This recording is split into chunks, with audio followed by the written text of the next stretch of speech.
Good morning, everyone. I'm audible. Yes, sir. Yes, You're sir. audible. Yes. Whether my screen is visible? Yes, sir. Yes. Fine. Yes. So, from the past few days, you have seen like many application part of the FPGA, right? Maybe IoT, crypto, how FPGA will be used in various domains. So, going forward, next 4 days, given a FPGA hardware, we will be understanding how you can build various solutions. The practical part of it, right? So first day, we will just I'll start with a very fundamental aspect of FPGA. Today, maybe like first half an hour to 45 minutes. Even though you might have gone through like what is FPGA, like today we will like little bit discuss or like maybe we can recap the architecture of the FPGA. And then we will start looking into like how you can use tool to program FPGA, or like how you can design various architectures using FPGA. Here, how many of you actually familiar with the HDL language, and like how many of you are new to the high HDL? Keep session interactive. Uh,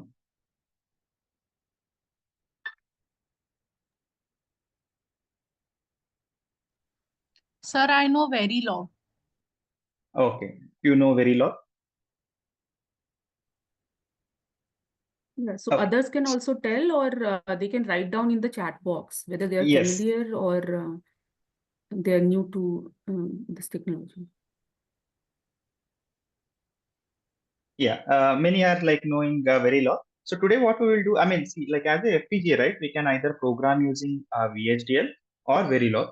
Uh, Maybe we will like just show you some demonstration how you can actually program using VHDL. Since you already know Verilog, so the same can be applicable for the Verilog as well. So, and I also recommend everybody, like parallelly when we are going through theory section. So if possible, you can install Quartus Prime Lite version. 17 is the first edition what is available online now. So you can install the 17th version so that like whatever I demonstrate, parallelly you can try that as so in terms of synthesis, implementation, like tomorrow session, we'll be discussing the timing aspect of it. So whenever we discuss, please like try to do it parallelly so that like if you face any issue or like if you are actually having any difficulty in terms of implementation, you can let me know. So having said that, we will jump into the session. Uh, First, we will just see that like how this FPGA evolved. Like initially, right? So the basically like first FPGA which is developed was Altera. That was in form of PLD in 1983, and then like commercial FPGA, this Xilinx started, and around in 2003, around like 31% of the FPGA market was holding by Altera. Then in between, Axel came into picture, and 36% Xilinx is owning. And eventually, when artificial intelligence came into picture, so the demand for FPGA also started growing. As you know, in FPGA, whatever the circuit may be, we can actually, whatever the application may be, we can implement that in the parallelized form, right? We can like, let's say like you are implementing CNN. In case of processor design, you are actually implementing as a sequential logic. Let's say like if you have GPUs, you have a flexibility for the vector signal processor, but like still like you do not have flexibility for designing your own architecture. In that scenario, FPGA will plays a crucial role. So then, like now, even like when people talking about acceleration, high-speed computation, so Intel understood the need of it, and it 2015 it acquired, and AMD also like in 2022 it acquired Xilinx. Now, if you see the trend, like FPGA is not only remaining as FPGA, so it actually we are talking about system on chip. So we have RF-SoC based circuits, like where RF circuitry is integrated within FPGA. My research basically on RF or like communication system with the FPGA system. So my initial focus for like on the 5G systems. Now I'm working on the point-to-point communication and various communication related, SATCOM related things. So which are like mostly focused on the communication aspect. Because when we talk about communication, most of the things are parallel in nature. Let's say if I want to compute an FFT, or like let's say like I want to apply a filter chain.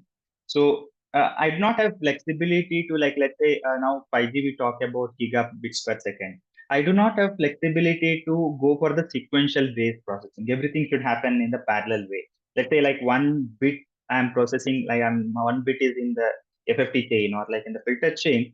Parallelly, like whichever the process pre-process bit I have to be like mapping or like finding like I may have to feed that into FFT, or like I may have to feed it into some FPC chain, Viterbi chain, so that I will be like processing that within the given time, right?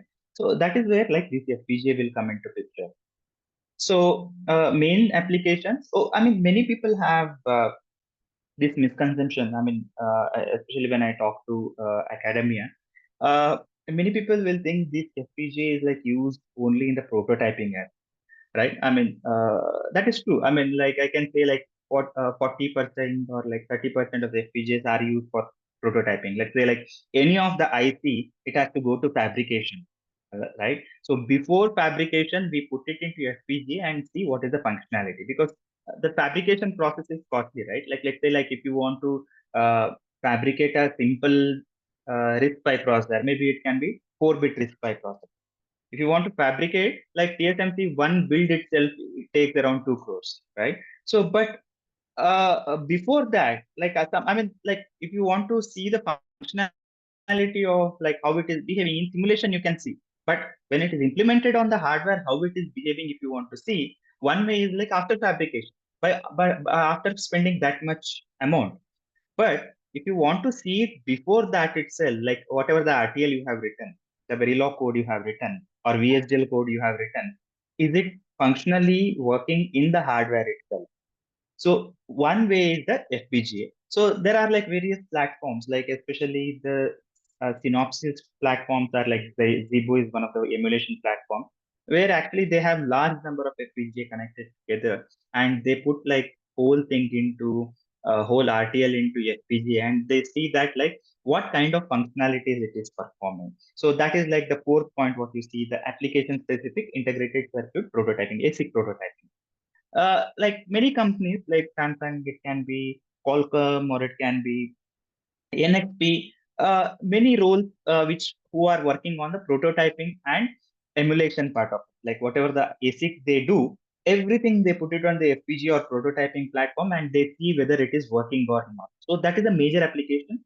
And as a career, you can build career in that particular. Apart from that, like most of our aerospace, defense, even SATCOM application, right?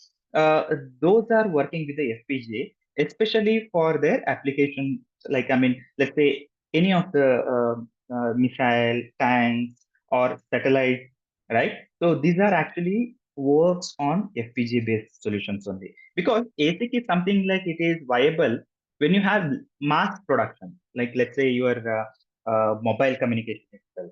So in the mobile phone, like you'll be fabricating in millions, right? Like, I mean, even if my NRE cost is around 2 crore, when I actually fabricate that, like maybe thousands of like millions of chips, so that per chip cost will be very low, right? So it is like a single time fabrication. Like when you actually give it, like even for the 5,000 or like even for the 1 lakh, when it is mass production, so the cost will keep coming down, right? So, but in case of like our defense application, or in case of our satellite application, it is not mass production. Let's say like one of the satellite mission is there, so that whole system is like only one, right? I mean, the algorithm whatever we are designing, it doesn't go more than 10 at a time. Maybe like we are launching like 5 satellites or 3 satellites.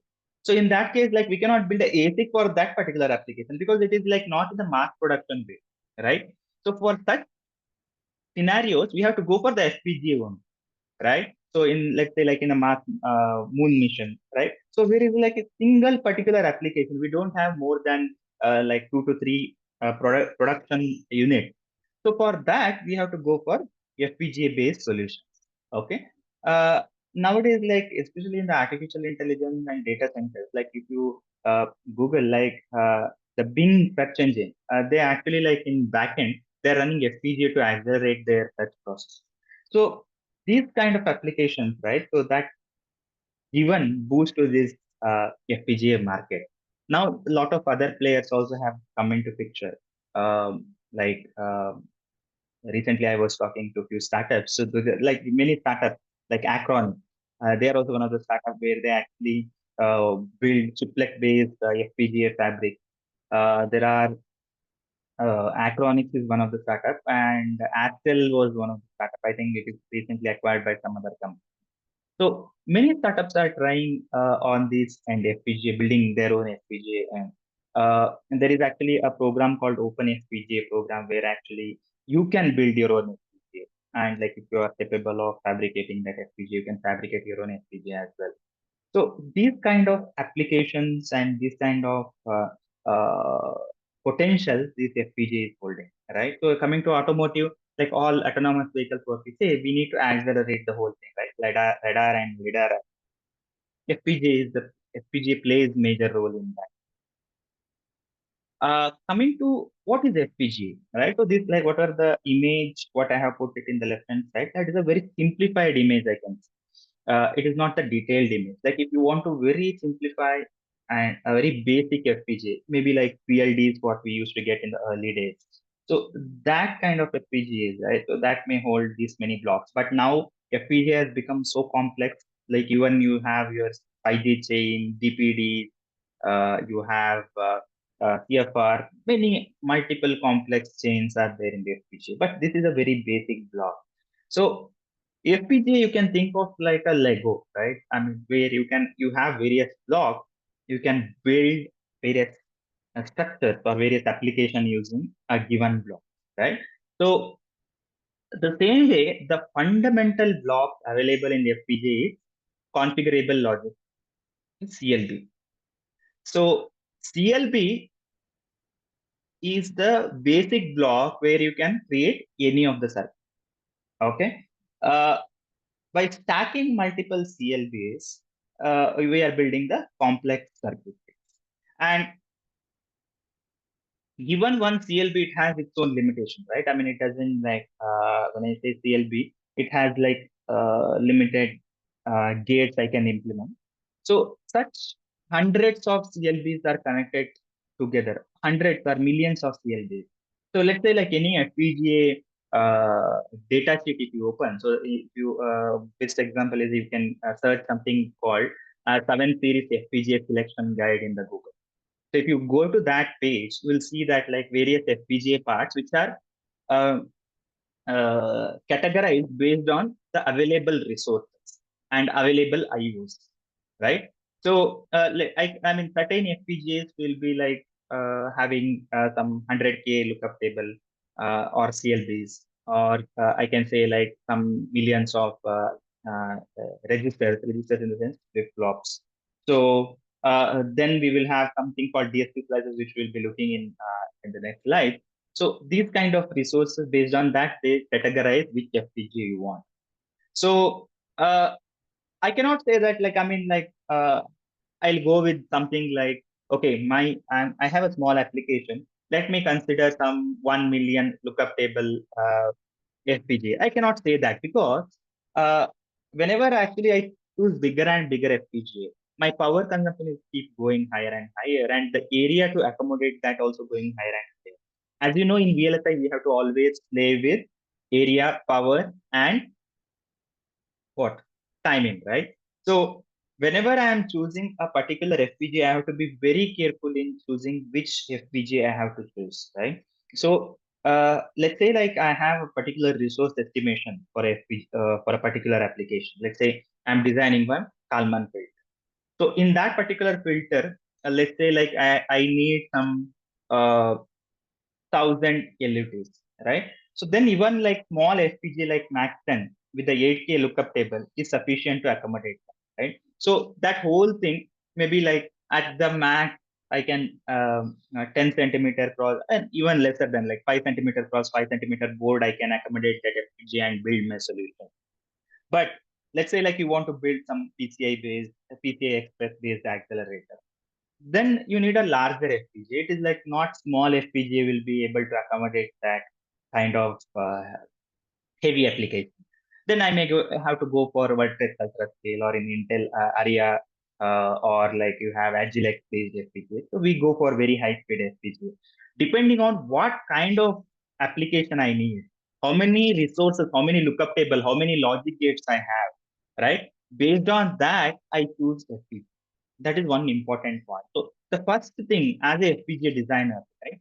So many cases, like in academia, what we do is we don't design this FPGA code. I mean, because like our aim in the academy, see actually like since I'm into academia as well as industry, so I can compare the both end as well. So like whenever we see it in academia research point of view, so there we look into like mostly our focus is on architectural implementation, how much lookup table or like how much resource a particular design is taking. Most of our comparison into that part, right? I mean, we will be mostly focusing on area, power, and timing, that kind of thing. And for that, proving that most of the time what we do is like we take various evaluation boards like Z board it can be or like Xilinx has their own various evaluation board Vertex Ultra Scale or Agilex boards. We take that eval board and whatever the design we have implemented we put it onto that board and we test it. But I was giving you an example that like how in especially in case of SATCOM or like in defense applications, we develop specific solutions, right? Let's say one of the solution I was working. I mean, in initial 4 years of my career, I mostly worked on defense kind of application, defense and SATCOM kind of application.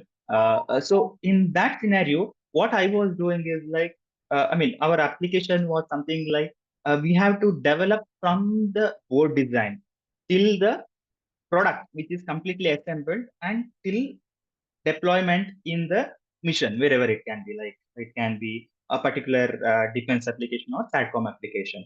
So in that scenario what we do is like we have to understand where that fpga has to be placed and what is the size of the board. I mean, usually like if you go to any of the defense tenders, so there you will see a lot of specification which a company will be asking. I mean, DRDO or BL, they'll be asking. Usually they will be floating, right? I mean, for the academy also you might be familiar. Like now, defense has opened their own channel to academia and startups to contribute towards their programs. Like one of the program is IDEX. So if you see their specification, they say that like I need like 10 centimeter cross 10 centimeter board with particular FPGA. My power consumption is this much, and I need this many IOs. So this kind of specification they will be giving. So in that scenario, what we have to do is we have to be carefully designing our own board. So that in that scenario, we have to actually focus on how many IOs required, how many lookup tables required, and we have to choose our own FPGAs, right? So these are the various specification what we will be looking into, right? So and now like this programmable matrix is something like this particular CLB is capable of implementing a small part of logic. But when we actually stack multiple logic blocks, we have to connect or route, right? So, I mean, in the ASIC also what we do, like one is basically synthesize part, like where we generate the netlist. Then we actually place these netlists across, I mean, we do the physical design where like we place, then we route, right? So here also in FPGA, one good thing about FPGA, what I feel is, like in ASIC domain, right? Like when we actually work on certain things, so we will be restricted to or like restricted to work on a particular field. Like I mean, for like in let's say in various uh, job roles, like there will be like separate RTL engineer, there will be separate physical design engineer, there will be separate routing engineer, or there will be separate SK engineer, there will be separate DST engineer. there will be various multiple roles, and he'll be focused only on that. As an FPGA engineer, one good thing about us is like we know like we have to deal with like some placement, routing, from the RTL design till the bitstream generation, where it involves timing analysis, it involves placement, routing, many things, right? So that is one good thing about us. Like we can understand, like as a VLSI flow, right? We can understand the whole flow from RTL to bitstream generation. That's one good thing what we have. So and when we say field programmable gate, right? So whenever I say ASIC, so once ASIC is fabricated, I cannot reconfigure it. Like let's say I have designed one ASIC for QPSK application, BPSK application. I cannot modify that application for anything. So it is fixed for that particular application. But in case of FPGA, let's say like I have a FPGA board, like you might have seen Z board, Pink board. There are like various evaluation boards. Today, if that ping board is acting like a 5G modem, tomorrow I can reconfigure the whole ping board into some other application. I can make it like a video processor, right? So that is the one advantage, but with the cost of power and area. That is the thing. I mean, ASIC is ultimate solution for optimal power and area. I agree, but cost is too high. I mean, I cannot be reconfiguring, right? So that is the thing. So why FPGA? As we were discussing, it has actually flexibility. So if you see here, like I this particular FPGA in the left hand side, like I configured it into 8-bit binary ripple carry either. Let's say like I want to change quickly into some other thing. Like let's say like I want to make it into full adder. I want to make it into half adder. By just replacing the bit file, I can make that particular circuit like a full adder, half adder, anything, right? So fundamental architecture of this FPGA, basically it will have a configurable logic block. Okay. Inside the CLB, we will be having lookup table. Okay. So see, there are like one thing you have to understand. So you have CLB. CLB is the fundamental block of FPGA. But within CLB, we have lookup table, we have flip flop. Okay. So we will be in the next slide, we will be discussing what is lookup table, how it will be configured with one example. So, and these CLBs, right? So it is actually connected using switching matrix. So I have like, let's say like I have five CLBs I want to connect each other. Then I will be using some switching matrix to connect each of these CLBs. And now this, whatever I'm talking, that is inside the FPGA. As a chip, I need to communicate with the external world also. So for that, I have IO cell. Okay. So let me just give you an example so you'll be clear. So you have an FPGA. Let's say you have implemented one QPSK modem inside the FPGA. So this is FPGA. So this QPSK modem, it requires some kind of memory. It requires some kind of LUT. It requires some kind of flip-flops, right? So now this whole thing is in digital domain, right? So now let's say I want to transmit this waveform, right? So what is the component do I need to use? Like let's say I want to transmit into through RF, right? I mean, let's say like ideally like I will let's say like I need to transmit through antenna, right? So this is actually my end application. So this is a transmitter. Let's consider only focus only on communication, like transmit communication channel. So what is the in between some components required here? What components we need in between? Anybody worked in the RF domain or like communication domain? What is missing? So whole modulation I have done here. So this is in the digital domain. So can someone tell me, or you can type it in chat box. So what is the other? What are the other components I need in between antenna?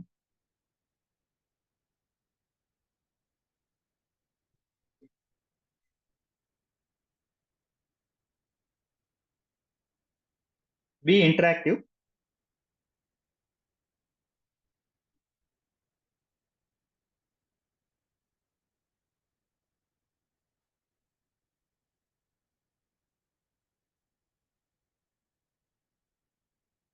Anybody?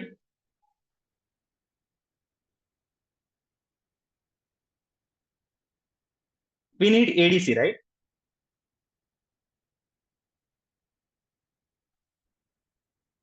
We need ADC. So to connect from QPSK to ADC, usually we use various interfaces, right? So yeah, there are like someone saying transmitter, amplifiers. Amplifiers are, yes, I agree. They're like we need amplifiers. We need usually we call it as AG, automatic gain controller, automatic gain controllers.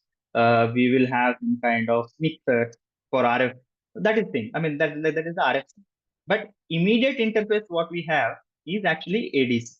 That is analog to digital converter. Not ADC, sorry, DAC, digital to analog converter, right? So that is one thing. Like ADC is in the receiver side, DAC in the transmitter. What basically we do is, so here, right? So whatever the things are there, like this is in the digital format, right? So this digital format we actually convert into analog, and then we transmit into antenna, right?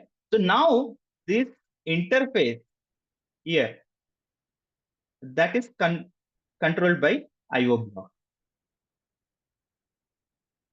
IO block, right? So apart from that, like this QPSK is implementing, as I mentioned, it is using memory, LUT, flip-flop. So this LUT plus flip-flop, right? So together it forms LB. The hierarchy, what I can say, like I have few LUTs, let's say like for simplicity's sake, like let's say I have two LUTs and I will have some muxes to connect these LUTs, and to make it sequential, I will have some flip-flop, and together it will form CLB, configurable logic block. So this is the general hierarchy. Clear? So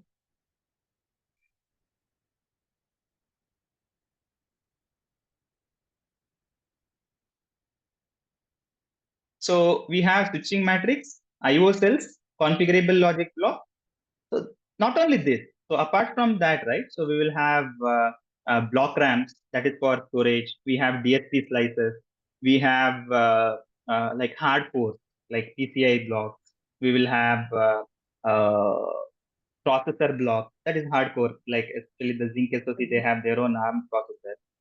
So we have various components. Okay. So far, any questions? So far, any questions? Any doubt here?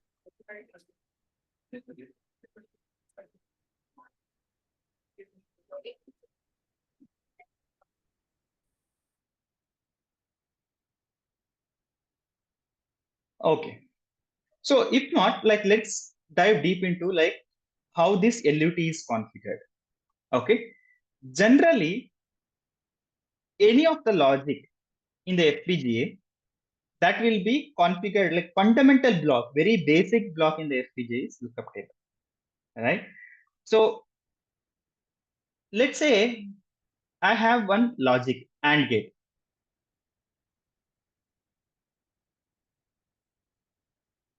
So this AND gate, the truth table is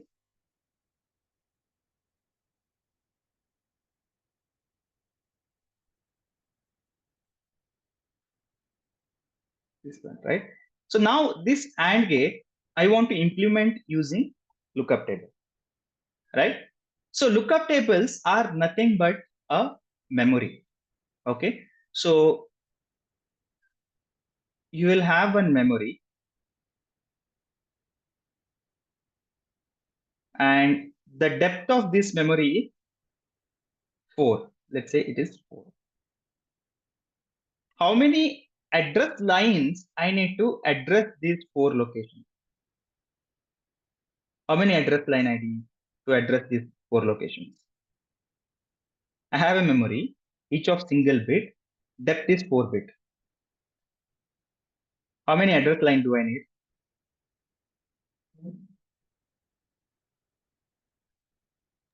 2, right? Basically, n bit n lines can address 2 to the power n location. Correct? So now I need 2 address lines. Let's say this y location, whatever the data I have, I store it inside this lookup table. 0, 0, 0, 1. So now this is a memory, right? So now if I feed the address 0, 0, then output will be 0, right? Same way if I feed 0, 1, it will be this location will be addressed, so 0. So if I feed the address as 1, 1, output will be 1. Correct? So now this device acting like a AND gate. Do you agree? If I replace this whole memory data, this data with 1, 1, 0, 1, 1, right? So same component, same memory, it will start acting like a OR gate. If I replace this whole thing with the XOR data, XOR truth table, this component will act like a XOR gate. So in FPGA, ideally, it is a memory component what we have, okay, with address line, and final product of like whenever we actually generate synthesis, netlist generation, after everything, we generate something called bit stream. So that bit stream will be configuring these memories, SRAM memories, and it will configure like a particular circuit, right? So now let's say like I have this particular circuit A, B,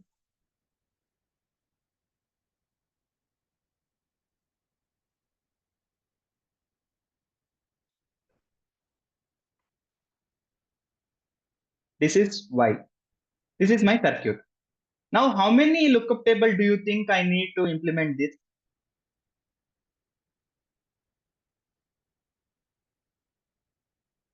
How many lookup table do you think I need to implement this?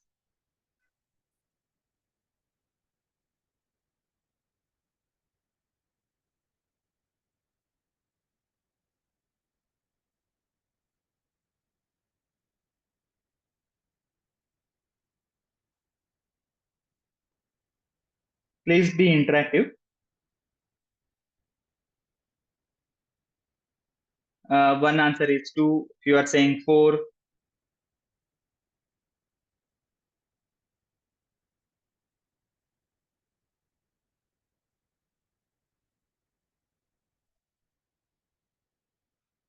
you are 2.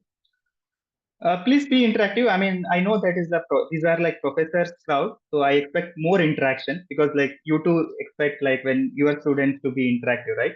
So the same way I expect you to be interactive. So, uh, so see here, the thing is we need just one lookup table because I mean here I am like if you consider this as a black box, right? Whole thing as a black box. How many inputs I have? I just have A, B, and Y, right? So ideally, I have to write the truth table for this, right? 0, 0, 0, 1, 1, 0, 1, 1. So now to implement this, AB 0, 0 and XOR with 0, 0 XOR with 0, it is 0. And 0, 1, AB is 0 and B is 1, 0 XOR with 1, it is 1, right? So then AB is again 0, 0 XOR with 0, it is 0, 1, 1. So 1, 1, 1 and 1, it is 0. So if I want to put it into lookup table, I just need to again map into same lookup table with 2 inputs and 0, 1, 0, 0 if I program, and if I program A, B, and Y, so I need one lookup table. Clear? So ideally in FPGA we have in latest FPGA, I can say like if you see 7 series FPGA, Zinc SoC and all. So we will be having 6 input LUT. 6 input LUT. So with 6 input LUTs, how many locations do I have? 2 to the power 6, right? 2 to the power 6 locations I have. So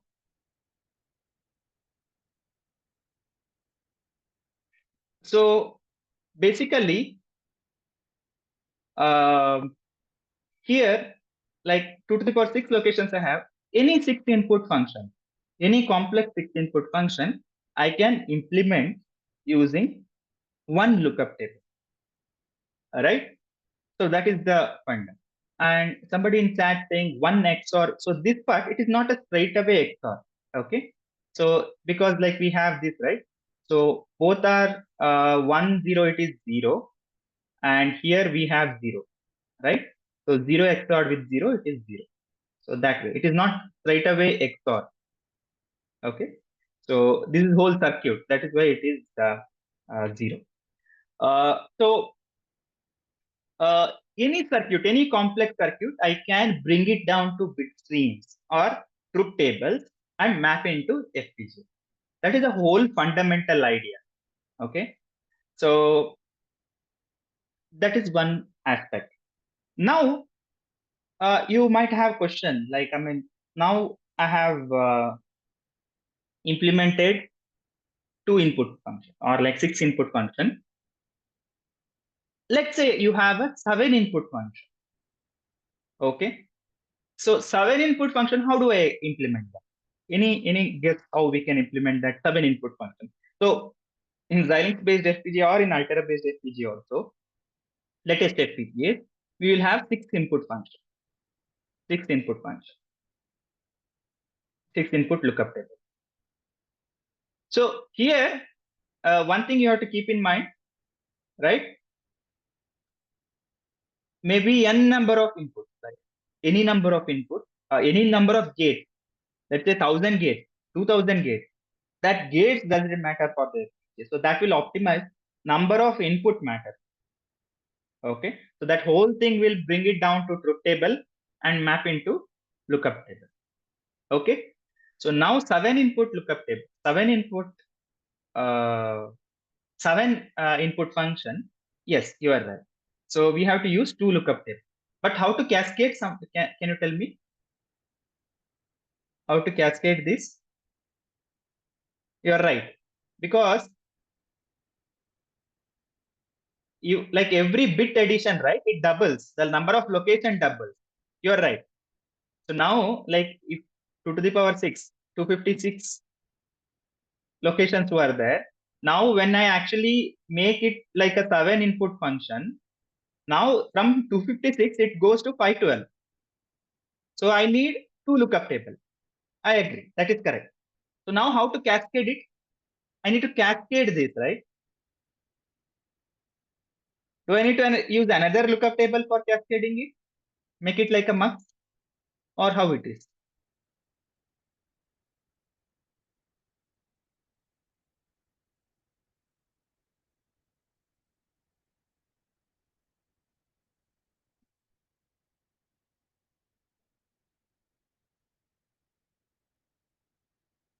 So we need to use mux here. At the output of these two, we have to give it to the mux. Now we have select line. We have 6 inputs. So we have here 6 input, here 6 input, here 1 input. But like total how many input? We have 13 inputs now. But I need only 7 input, right? So what could be the address mappings? How I can map the address?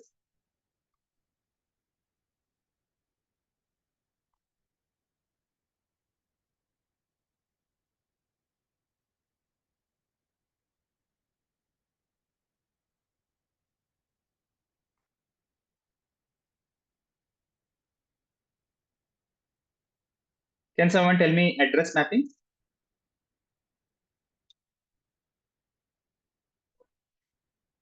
I hope you all have the prerequisite of digital electronics, right? So you all from EP background, hope that is or like anyone from CS or other mechanical or any other backgrounds?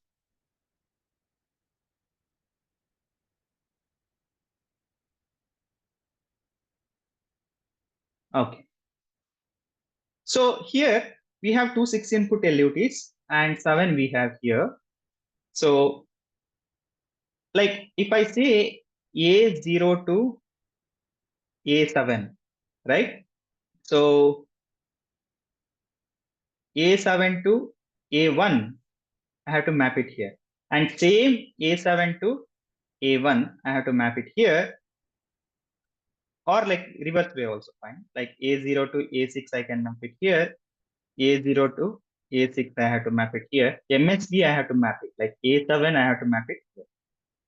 Because you know that like MSB, right? MSB, it actually separates your whole thing into two. Like any truth table, if you consider, basically MSB bit separates these truth table into two halves. Correct? So for that reason, we are basically dividing this whole aspect into two parts. Hope this is clear to all. Any doubts here?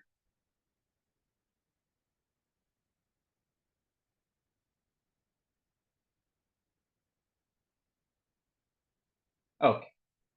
So now here what I implemented, that is a purely combinational circuit. Correct? But if I want to make it a sequential circuit, how do I do that?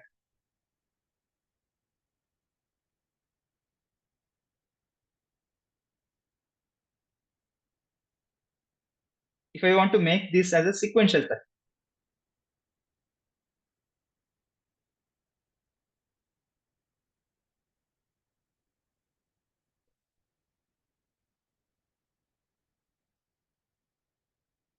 what is sequential circuit?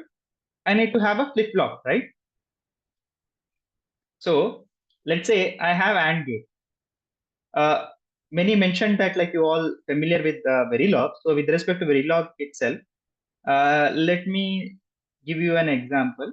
You will be making like always at, so if you want to implement, just like say if you want to implement one AND gate, it is A, B, and Y. If you want to implement this, so in Verilog, what you do as you write assign Y equals to A and B, right? That is this circuit. But now if you want to have one flip-flop at the output of AND gate,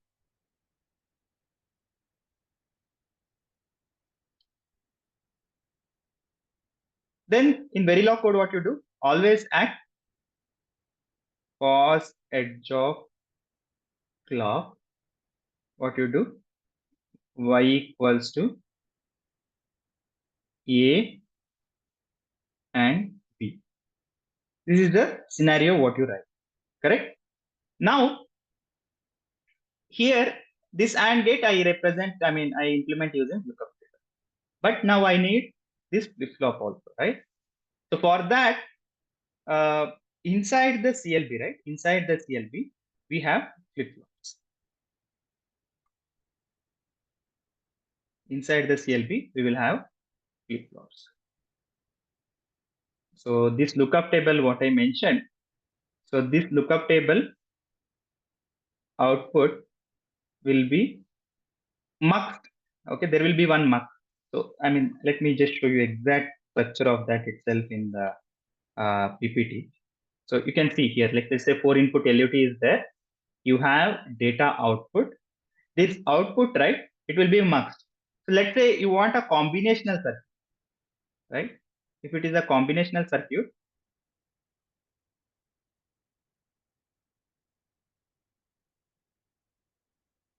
just a second.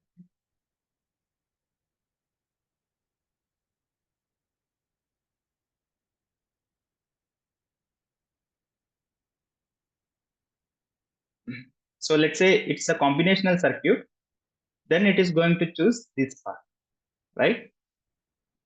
Just this part. But now when you want to make a sequential circuit, then it is going to choose this part. So again, here there will be a configurable bit, which path to be chosen. So this is decided by your tool. Okay, tool will decide what path we should choose. Accordingly, this path will be chosen, and this whole circuit will become either a sequential circuit or a combinational circuit. Okay.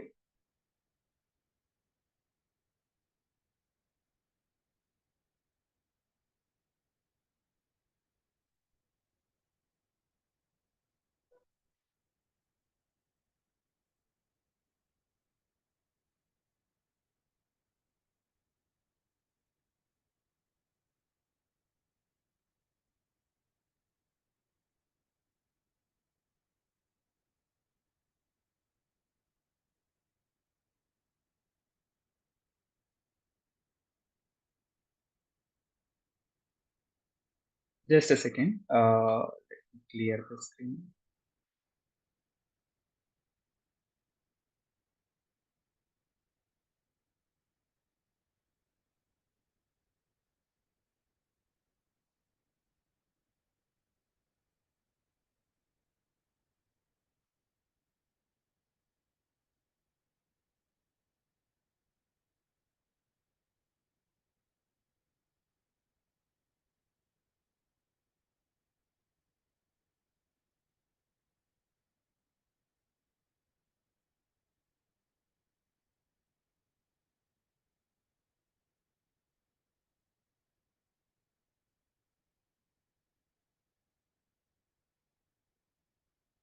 Yes. So here, LUT is anyway we discussed. So you can see that like it's kind of mux. So it is going to be LUT tables. It is going to be acting like that particular part. I mean, it's basically a memory location. Okay. So based on that, it will choose a particular data to be out. So this already we discussed the whole funda behind it. And you can see the routing parts. So again, like everywhere, like there will be configuration bits. So M is the memory, right? So let's say like I want to traverse from point 3 to point 2, right? So basically this M, right? So this M is going to be, this particular M is going to be uh, configured, made it high. So that like 3 to 2 path will be established. Same way, like if you want to establish like 1 to 3 path, right? So then one of the M will be configured. So this particular M will be configured and that path will be established, right? So basically everything, right? So it is controlled by the bit inside the FPGA, right? So that how we actually configure that bit, based on that your circuit will be created. Okay. So finally the IO blocks. So in IO block, uh, basically it depends on your voltage levels also, right? So what are the typical voltage levels we have it in the digital circuits? What are the various typical voltage levels we will be having in the digital circuits?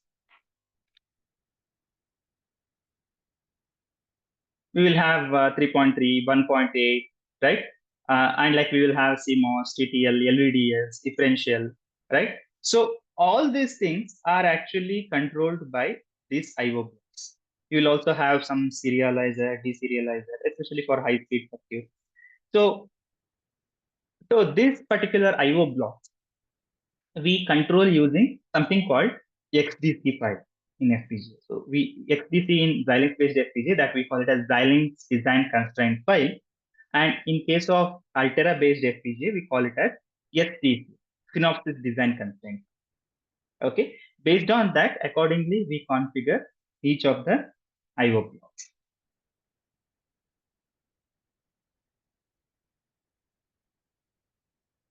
So one thing like why we need IO blocks is for interfacing with the external FPGA, and also we have something called multiple banks in the FPGA. That concept is also very important.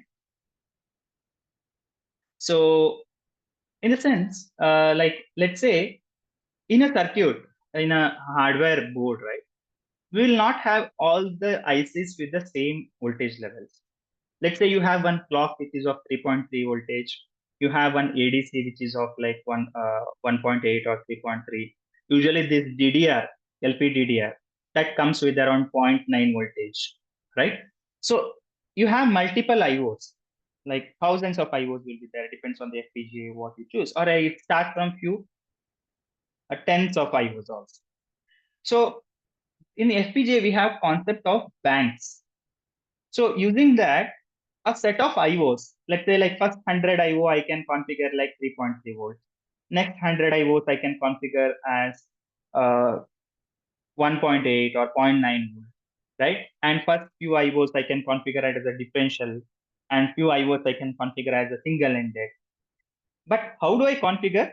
That is using design constraint. So I will be like constraining various IOs using SDC or XDC, and I will be configuring those IOs into that particular configuration. Clear? Any question here so far?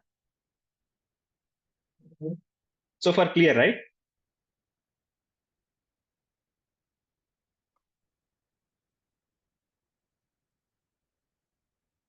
One question before this. Uh, what I have, whether FPGA is a volatile device or non-volatile device.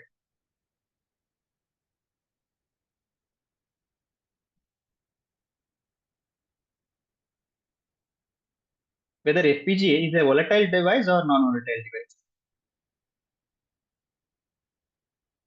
It's a volatile device, right? So as soon as you reboot all this memory, what I am saying, it is a SRAM based memory, right? So as soon as I reboot the FPGA, all the configuration will be erased. So now how do I make it like, I mean, as I mentioned, this FPGA will be deployed for the products also, right? Somewhere like, let's say like this FPGA as a algorithm I deployed in some SATCOM application. How do I actually store that? I mean, still that FPGA will be acting like that particular application, right? How it happens? Can you guess like how actually we do it like a non-volatile? I mean, FPGA itself is non-volatile, it's a volatile. But how do we actually handle this situation? As soon as it boots up, like my FPGA should be in this particular application oriented.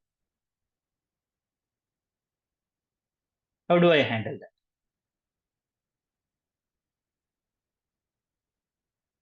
So usually we handle using something called flash.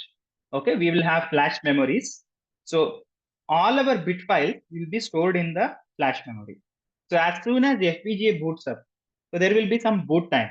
All the data which is like bit file, what is there in the flash memory, that will be loaded to each cell, each bit of this FPGA, and it will configure like that particular circuit. Okay, so that is one important. And now for some application, let's say like you are generating some sinusoidal signal. That is a common example what we try in FPGA, right? Generation of the sinusoidal wave or any complex waveforms. So in that scenario, if you want to store large amount of data, like let's say CNN application, you need to store maybe 18 kilobits of data or like 36 kilobits of data. So in that scenario, what do we do? So we have to use something called block RAM, okay, BRAM. So BRAM is the 36K block inside the FPGA where you can store large amount of data. Okay, so it can actually, especially for the satellite application, we use something called ECC also, error correction coding, where actually like if the data is corrupted, you will get ECC codes where like you can see that whether the data is erroneous or like you can implement some kind of correction mechanism, right? So standard, it is 36K block which is available, and such multiple blocks are available. Okay. In Altera based FPGA, we will have something called M9K memory. That is standard 9K block. It is available. Okay.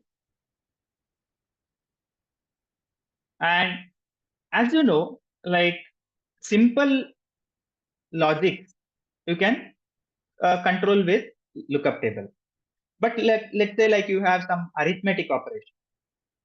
floating point addition, floating point multiplication, or some kind of multiply accumulator block, right? These are the common digital signal processing block which you'll be using in your filters, SFT, or anywhere. So in such a scenario, wherever the digital signal processing is involved, right? So we have something called DSP block. All FPGA may not have this DSP block. So some specialized FPGAs like 7 series FPGA or Cyclone 5 FPGA, Altera may not have this DSP block. So Altera has DSP block. Cyclone 5 and above might have, like Max 10 or like lower end FPGA will not have. So these are like basically for your computations of complex logic. We will be using this DSP. Okay. So I'll not go in detail. I mean, I want to show you demonstration of how you can create a FPGA based design also. I mean, like we have 1 more hours. Look, I'll quickly complete, wind up this theory part. In general, like the difference between FPGA versus ASIC versus microcontroller, right? So, I mean, let me not discuss all this part. Uh, can someone tell me, like, how the code, like, let's say, like, if I implement A plus B in FPGA and same A plus B in microcontroller or any microprocessor. So you have already gone through certain sessions previously. Today also I shown you that like how it will be implemented. Can someone unmute and tell me how it will be implemented? I mean, same A plus B in the microcontroller or DSP processor or in FPGA, how it will be implemented? What is the basic difference?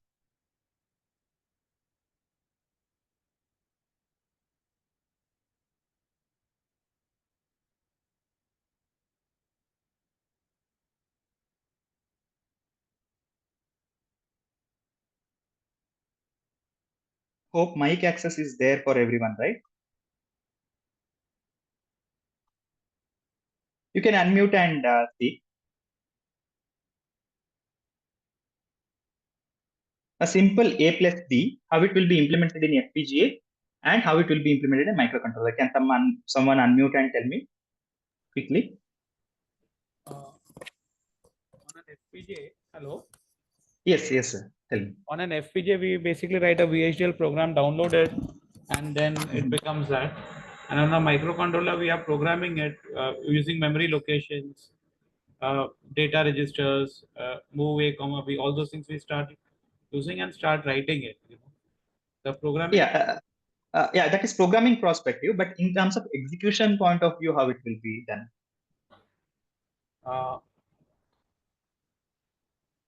Implementation means there are two different approaches altogether. Nasaki, how do you compare? Because say I write a VHDL, I download it. That if that CLB becomes that block as it is, and here Correct. the processor is only working on the instructions what you give. While you got a hardware here, you don't have a hardware there. You just have some. It is like a robotic thing. It does that instructions only. That is Right. So basically in microcontroller unit, I have a fixed adder. Let's say like A plus B, if I want to implement, I have a ALU. That instruction will be fetched from the program memory and then it will be decoded and then it will be pushed into ALU. That adder will be keep adding that, right? I mean, like I have a single adder in the microcontroller. I will have a single adder. I'll be performing same addition repeatedly, right? I mean, the hardware is same. But let's say here A plus B, whenever I implement, so it is not going to use existing hardware. Whereas like in the processor, it is using existing hardware and it is doing addition or multiplication also, it is using existing multiplication. But here in RTL, let's say like I have implemented one adder that is going to use the CLB and it is going to create its own adder, right? So the main difference is like here, whatever we write, that is why we say that like whatever the hardware description we create, accordingly, equivalent circuitry is going to be created inside the FPGA. But in the processor or like let's say in GPU also, it is not going to create any new circuitry. It is existing hardware within a given hardware. It is going to reuse that hardware again and again. That is where like we have the flexibility, field programmable. Why we say is we have a field programmability of the hardware itself, right? So let's say like you have if you want to implement a RISC-V processor itself on the FPGA, you can implement that RISC-V processor. On top of that RISC-V processor, again you can run like all the conditions whatever you were doing, like in your microcontroller microprocessor programming. Same thing on the FPGA, you are running one RISC-V processor. On top of that, again you can run the software program, right? So that is the main thing. So here, like you can use it as an accelerator, or you can create your own processors or controllers, right?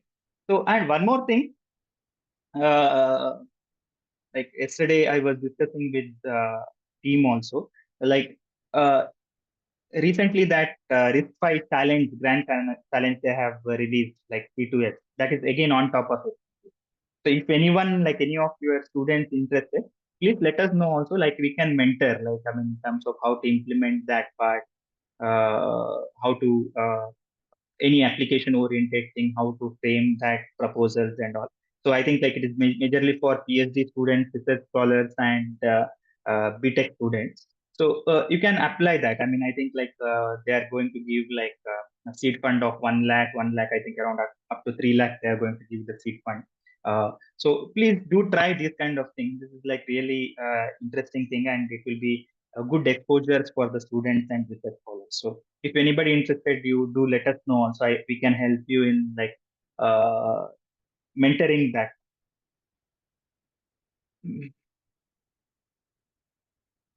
So today, what I'll do, I actually like show you demonstration of both the apps. One is Quartus Prime and Vivado.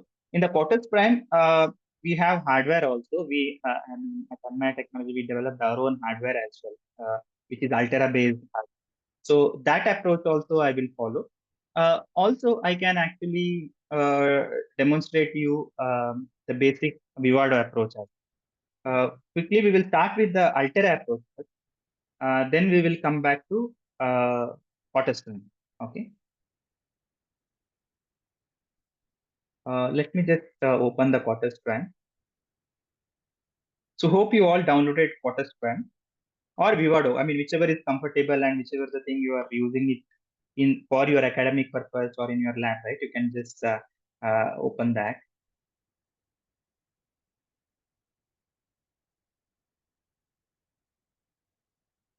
So whenever you open the Quartus Prime, right, you'll be seeing new project, open project, right? So you have to create a new project.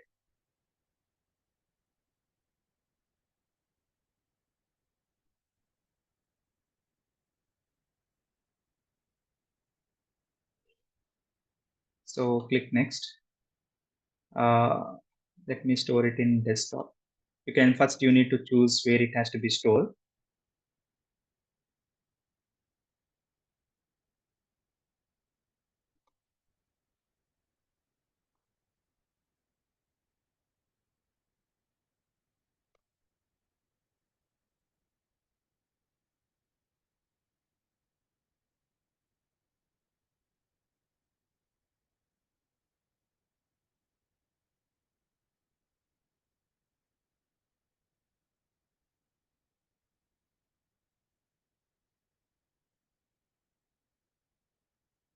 I'll name it as test lab.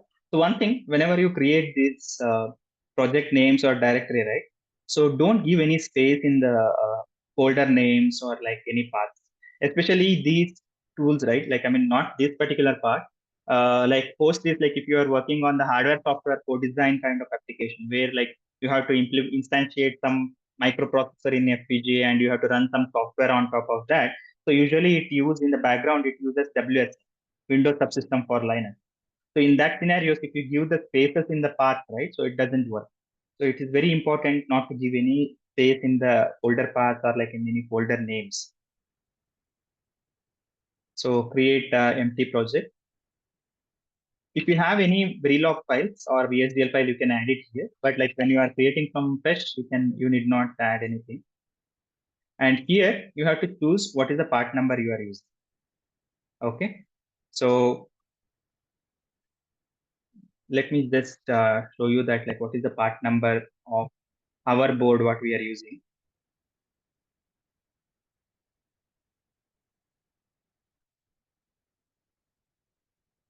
Yeah, we are actually having Max 10.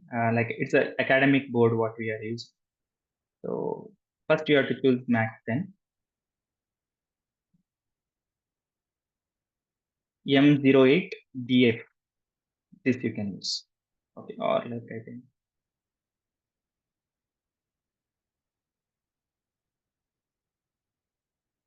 So here, if you see that, I mean, one thing can you observe in this itself? So different part numbers, right? So it has different core voltage, how much logic elements, that is lookup table available.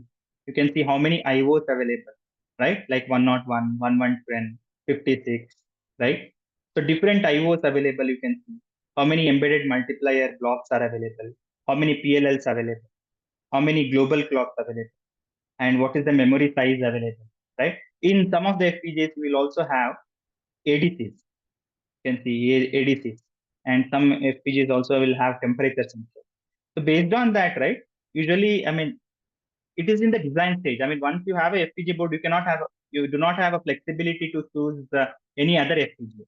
Let's say like my FPGA is having this M08 FV8, then I have to choose that itself. Okay, my FPGA core voltage is 3.3 and IO is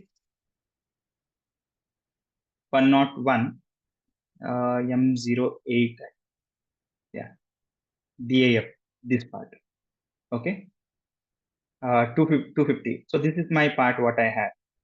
So based on that, I have to choose the FPGA. Click next and next. So here you can see the summary and finish.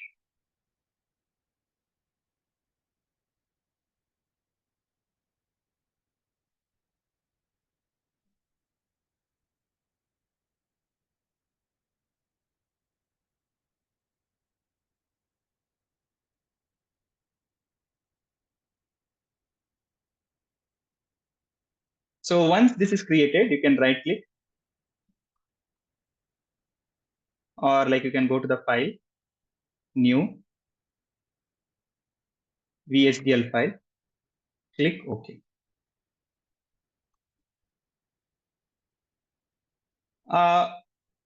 Which one you want? I mean, like, since you're all familiar with Verilog, I can create a Verilog file and demonstrate, or VHDL is fine. So which one do you prefer? You want me to demonstrate using Verilog or VHDL? Both are fine. So it depends on like on which language you want, we can plan that. So it depends on majority. So you want me to demonstrate in the Verilog or VHDL?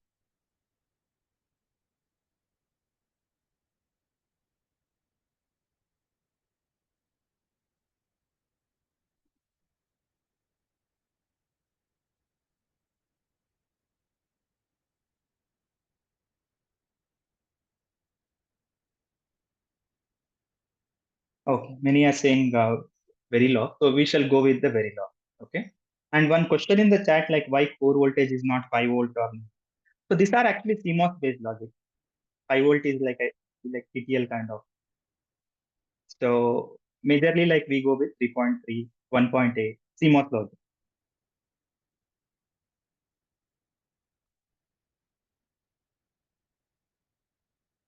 So and as you go higher voltages, so I mean, see always like we have to go for low power. So low power, we have to keep reducing the voltage. I mean, if you see the DDR also, like it now I feel like 0.9 voltage. I think like in DDR5, I'm not sure about the voltage level. So we have to keep reducing the voltage to the lower level so that like power consumption also will be less. It's basically voltage and current, right? So that power consumption we have to take care.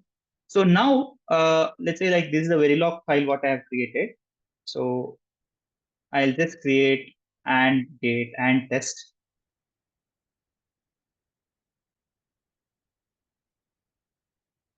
I will have input A, comma B.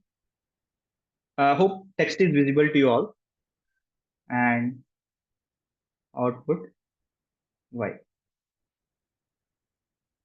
So let me assign Y equals to A and B. This is the syntax, right?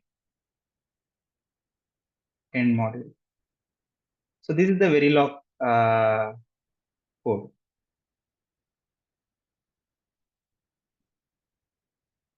Testlab.v, let me say. So now first stage is analysis and synthesis. So in analysis and synthesis, what is going to happen is it is going to generate the equivalent circuit. Okay. And whatever the circuit is there, that is going to map into lookup table. It will identify where it has to be mapped. But in the synthesis stage, still it is not mapping into the device. Okay. Just RTL synthesis is performed. Okay, so what it does is like it is not bothering about like where to place that device, how to route this device, which particular LUT. So in FPGA, right, this will be like each LUT or like the logic units are named like XY coordinates. Okay, so these XY coordinates, it will identify, the tool will identify which XY coordinate it has to be mapped. So all these details will be identifying in the placement and routing. In the synthesis stage, still it will not do. Okay. So here,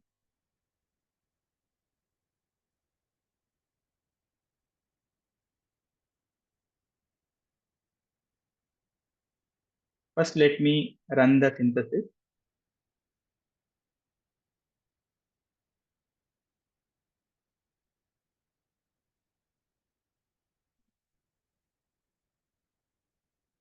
Always one important thing, you have to be careful about this warning, whatever information you will get it, right? So like many a times we ignore this warning. I mean, if there is no error, we just go and put it on the FPGA. So every warning we have to be resolved because there will be congestion related warnings. There will be trimming warning. I mean, let's say like you have a larger circuit. I mean, in this small circuit you will not get, but in my 5G modem circuit or like my OFDM based design. So somewhere some bit mismatch, like instead of 8-bit, somewhere like I have mapped into 16-bit, somewhere like instead of 32-bit, I have mapped 16-bit.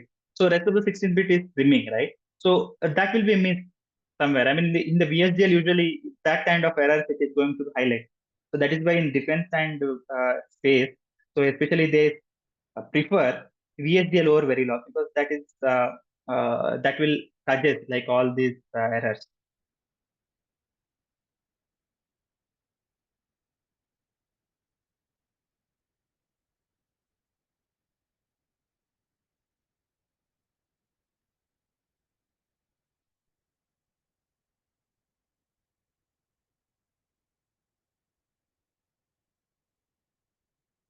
Let me just synthesize this.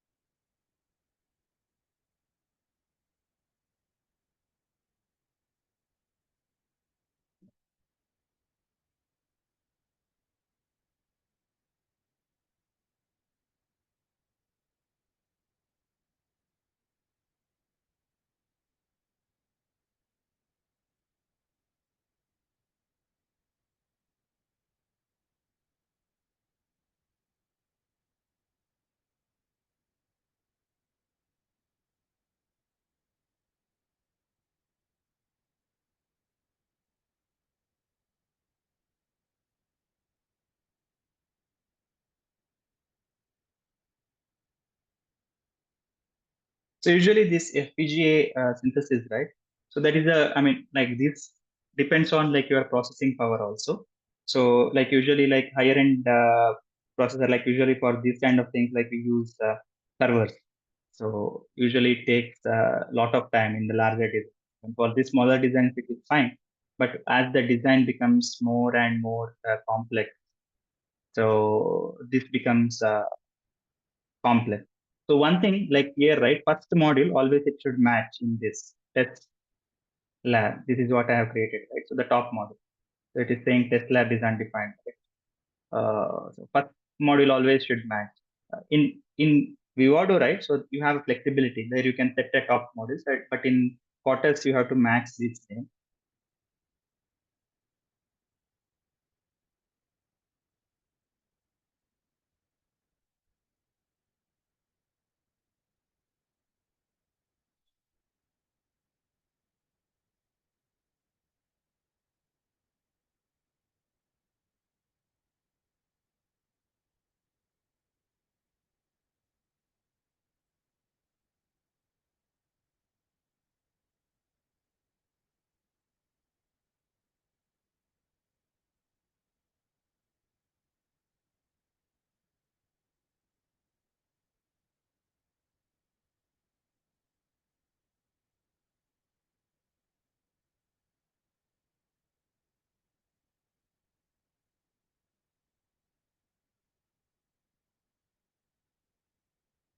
So hope you all downloaded parallelly. I mean, so that parallelly, if you try to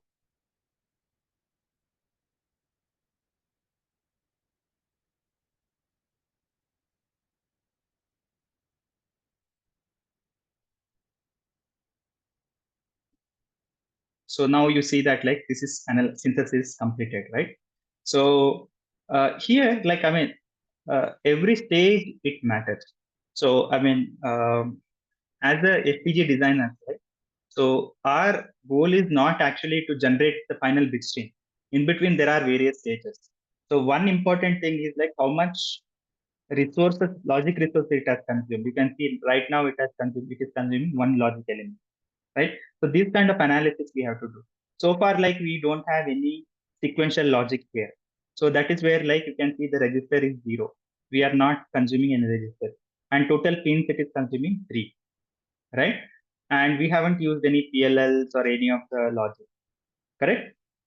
And now if you see here, we have view report option. So that is where like you can see all the reports here, flow setting, summary, all these things.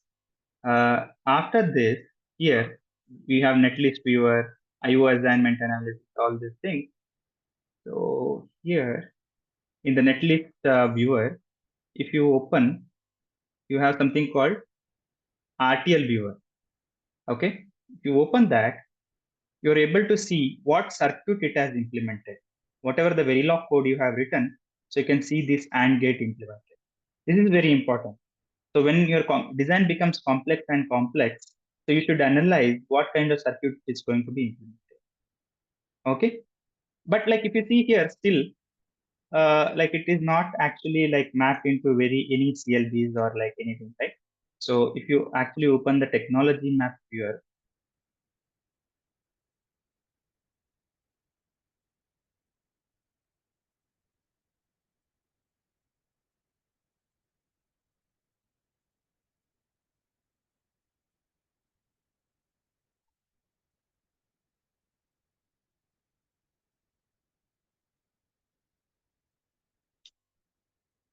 you can see now you have IO buffer. After that, it actually mapped into one logical cell. So if you you can actually reverse track also which particular RTL is mapped into logic cell. Okay, then you have output buffer, and then you have Y. Especially if you open Vivado, right? So I mean, in Vivado, you'll have that you'll be able to see the lookup table also. Here, I'm not sure, but like I think here it is showing what is the logic cell functionality it implemented. If you hover on this, so it is showing the data A and data B. It is the logical, whatever logical function it is implementing, right? It is showing. In Vivado, you can see the truth table and detailed analysis. You can see there also. Now, we are done with like synthesis. But important thing what we haven't done. So right now we have given a flexibility to create its own IO, right? I mean, anywhere in the IO it can map. But in a given board, we need to map into particular pin only, right? So each pin will be connected with something. Let's say like A and B I have to connect to switch, and Y I have to connect to some LED, right? So you have to go to the assignment. So you have something called pin planner. You have to go to the pin planner. So here you can see the whole FPGA scenario. So we have these many pins in an FPGA, right? So you can see A, B, Y automatically it fetch what are the 3 signals we have, and we haven't given any IO. So that's the IO standard, it is 2.5 volt by default, and you can choose like IO bank or directly you can choose the location where you want. Let's say like I have connected pin A5. So see, I was talking about bank, right? So you can see like each bank, like I mean A1, AA1, AA2, these are divided into bank 7, bank 8. So each bank can be of different voltage also. I mean, again, depends on which FPGA you use. So that FPGA should support different voltages. If that supports different voltage, you can support, give that bank with the different voltages. And the core voltage is different, bank voltage is different. So core voltage is something like at which that logics are operating internally. Okay, so there will be separation of these IO buffs where it will convert that core voltage into bank voltage. That is also very important. Okay, so you can choose particular pin numbers here. Again, you have to do this using a standard. Wherever these pins are connected. Okay, so based on that input, you have to choose like A7, A4, and let's say like this I am mapping into A3. Okay, let's say like you have a standard FPGA board. Okay, so you have let me open Vivado board. Hope you all heard about Z board. So if you are using Z board, okay, so let me just show you that particular board specification. So in that is a predefined board, right? If you want to find where that actually XCC, which XCC you have to choose, so you have to search something called Zboard Master XCC. If you search Zboard Master XCC, so if you go there, you have Vigilant site, GitHub repository. So there you can see that like which pin, which peripheral is connected. So based on that, you have to assume. Let's say like now, if you search LED, now you can see this LED.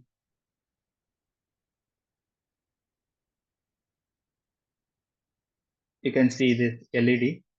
These are actually connected to these pins. Like LD0 is connected to pin 22. So in Vivado, usually you have this kind of GUI also. Directly you can give in the STC file as well, which pin it actually connected. So as per this, like you have to map a particular pin. Like let's say T22, you want to map into LD0, that is LED output. So accordingly you can map. So this is another way.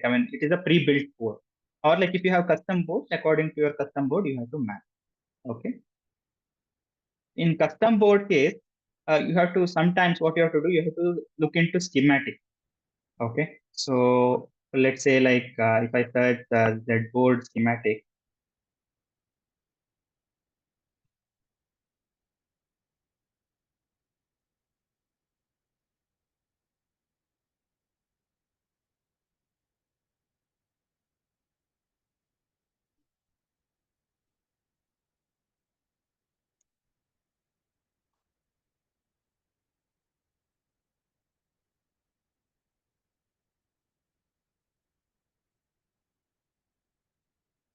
so this is the schematic of board what I have, Z board.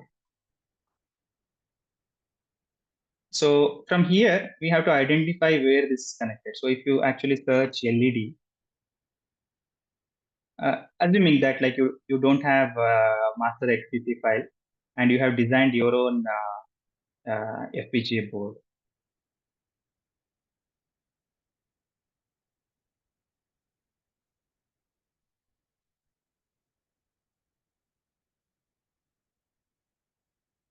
You have to reverse track. Let's say like you have this particular pins, like these are FMC pin connected, and so FMC SCL, that is the I2C pins. So from here you have to reverse track. Okay, so like this is JTAG pins. Yeah, you can see here LD7, LD0, right? So you just search this LD0 where it is connected.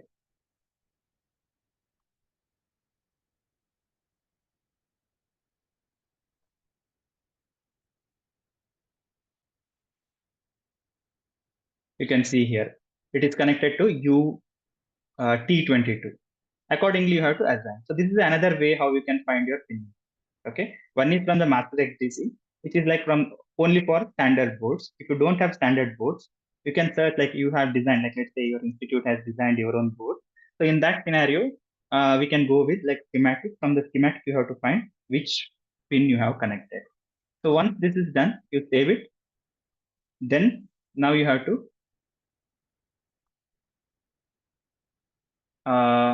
once analysis synthesis is done, you have to run for place and route.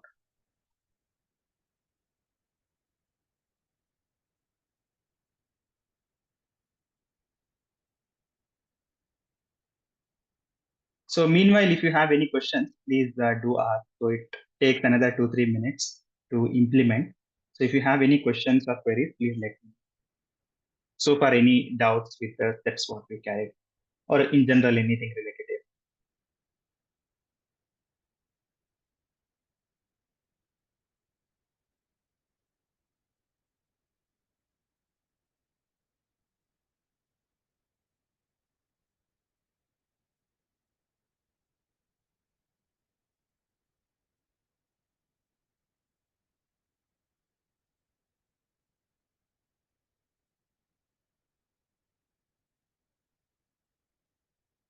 Okay. So this fitting is completed. So you can see post fitting report also. See, sometimes what happens, like fitting and synthesis, the resource may change. I mean, some of the things might trim off. Okay. So you can see the view report. In the view report, you can see like flow summary,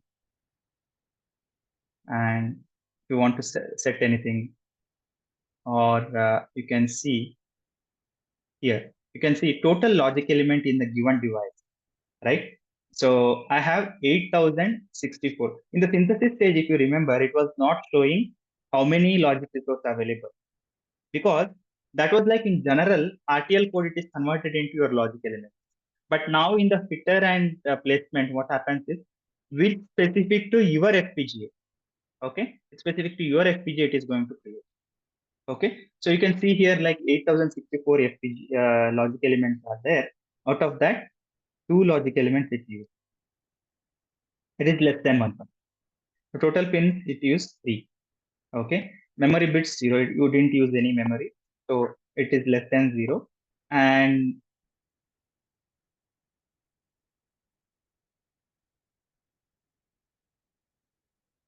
you open chip planner.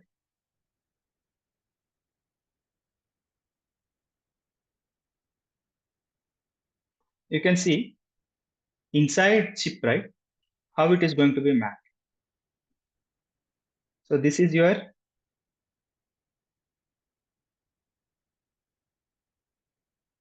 inside FPGA elements. So you can zoom and see that logic elements, how it is going to be mapped. You can see here, it actually chosen this particular logic element.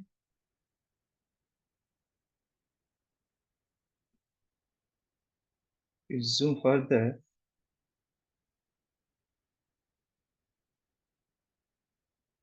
I was saying the locations, right? Like, I mean, every logic. So this is like how, like switching matrix and all your logic elements, how this setting has done, right? So you can see the left side flash memory is there. So these 2 logic elements it has chosen. And location, you can see X14, Y24 it has chosen, right? So, and LUT mask for AND gate, right? So LUT mask what it has chosen. So all these things, fan in, fan out, all the details, right? You can see it here. This is a chip planner. Okay. So this is how you can see that. I mean, especially like in small design, it doesn't make much uh, difference if you analyze the chip planner and accordingly if you modify any placement. But when the design becomes congested, you have a huge design and like you want to remove congestions and all, accordingly you may have to put or control the placements of these elements. So that is very important. Clear? So in terms of technology map here, it will just show that like where, what logic element it has chosen, uh, how it is mapped, all these are, right? So previously, when you were seeing, uh, you were seeing only this particular part, right? That A, B, and Y. Now after implementation, you are seeing many other things, right? So you can see this quarters ADC. You can also see TDI, TDS, TMS. So this is actually inbuilt JTAG. Okay, these parts are inbuilt JTAG. So even if you don't add, by default for programming we need, correct? So also this Altera device, what I have chosen, it has inbuilt ED. That also it is shown. Okay. So when actually you are implementing this whole circuit, so your bit file is going to configure these parts. That is very important. Okay. So that is the difference between your implementation part and pre-synthesis synthesis part.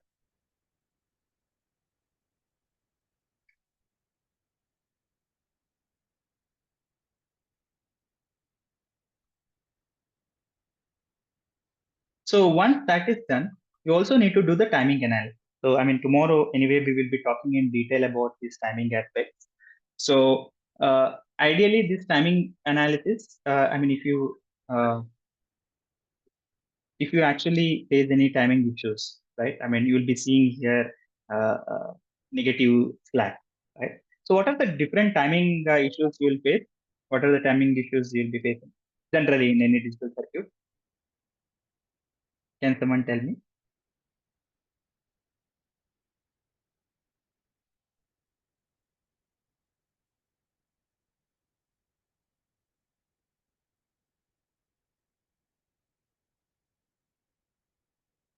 Setup violation, hold violation.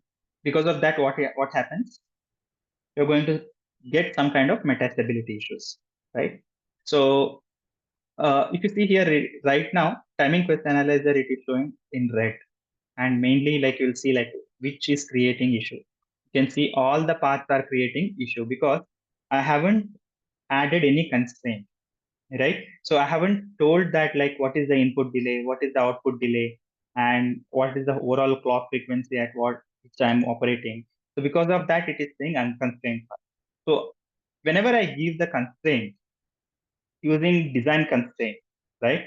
If I say that like which what is the delays, what are the different delays I have, what are the frequencies at which I will be operating. If I give all these inputs, then I'm going to get a clear set of hold violations and total negative slack. Okay, so that is very important. I mean, often we ignore this part also. And what happens is like in your simulation design will be working, and in where like many cases you start saying that like in hardware it is not working, in simulation it is working. That is the main reason is like timing. As FPGA engineers, maybe I can say 30% we spend time for design, the rest 70% will be keep debugging. So that shouldn't happen. I mean, as FPGA designers, more and more effort should go for design, optimizing, less effort for debugging. So again, the debugging session, I think third session will be discussing various approaches of debugging as well. So in that scenario, I'll explain you like how we can debug, what are the different scenarios we have to debug, right? So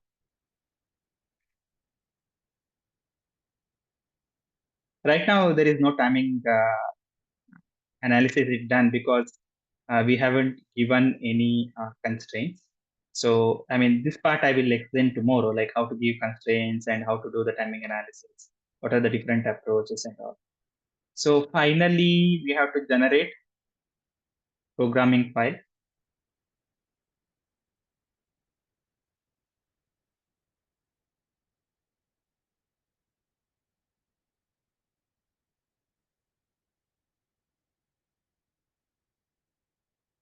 So it generated the programming file also, and then we have to go for EDA netlist writer. So it will generate the bit file now at this stage.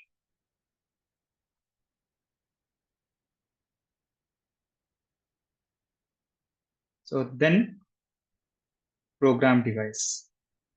So right now I haven't connected any hardware.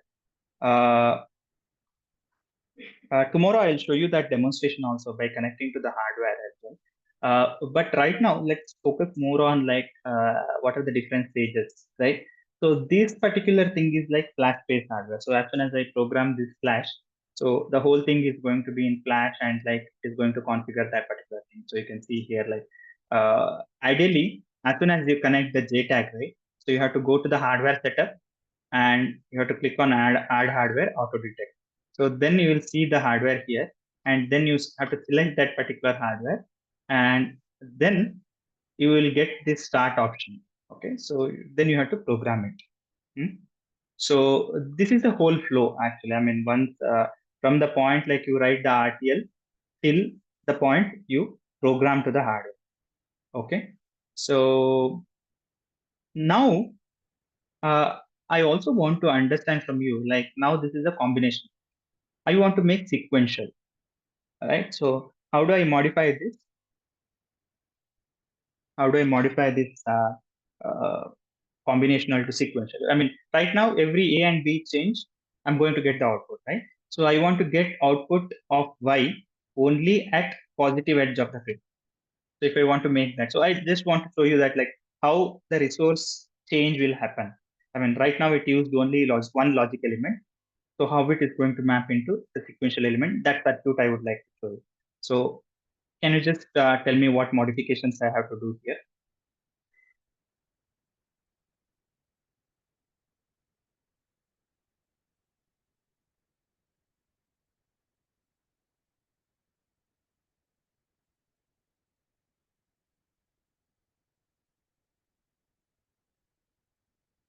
Please be interactive.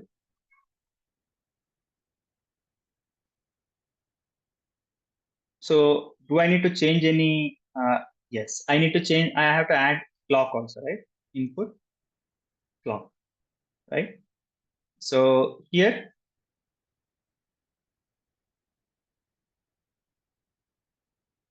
always at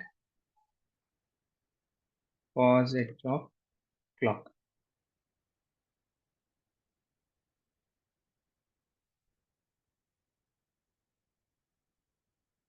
So y should be non-blocking state, correct? And also this y has to be, output has to be registered. This change has to be done, correct? So with this, let's synthesize.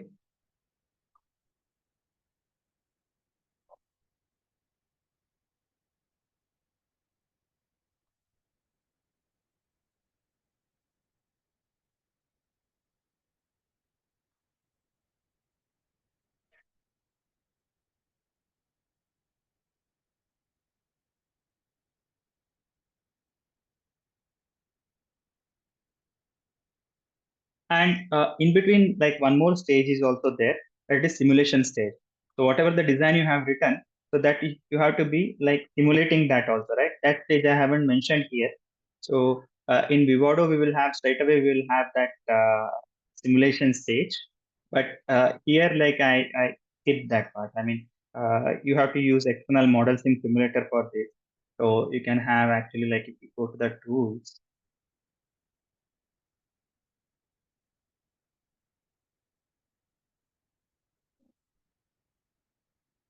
here you have, right? Launch simulation, run simulation tool. You can just directly run the simulation. Uh, Intel doesn't have like inbuilt simulation tool, but in Vivado you have inbuilt simulation tool. You can directly run that.